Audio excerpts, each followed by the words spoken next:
कुछ न बुझाता। भैया के भजन खाली सगरो सुनाता। गलती हमार माफ करिए शेरा वाली माता। जीव दिया बारला आरती उतारला पूज चरनिया जिंदगी सवारला भूखल बानी नौमी थकान न सहाता। आया नोचर बानी सैया कुछ न बुझाता। भैया के भजन खाली सगरो सुनाता। गलती हमार माफ करिए शेरा वाली माता। जीव दिया बारला आरती उतारला पूज चरनिया जिंदगी सवारला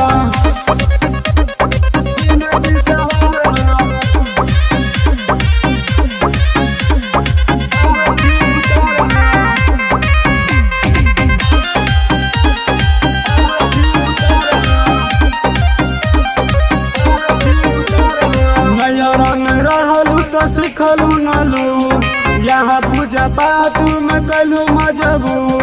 पहला बेरे करो तनी हम त नवरात। कोनो चीज के दिक्कत नहीं के तू दे दी हसा। जीव दिया बारला आरती उतारला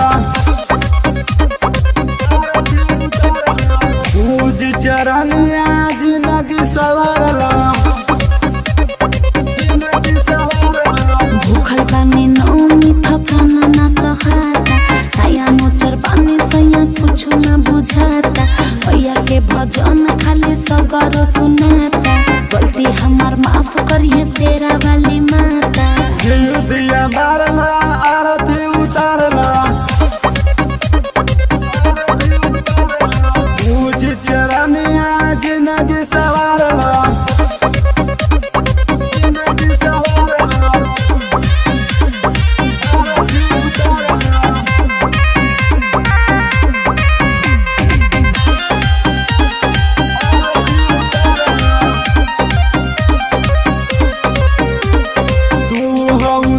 पातर हूँ कमजोर। भूखला पर सुख जाला दुनू तोहर ठोर। नवलो अजीत मई के महिमा बा अपार। कोनो टेंशन नहीं के सब हो जाई बेड़ा पार। जीव दिया बारला आरती उतारला पूज चरनिया जिंदगी सवारला भूखल बानी नौमी थकान न सहाता। आया नोचर बानी सैया कुछ न बुझाता।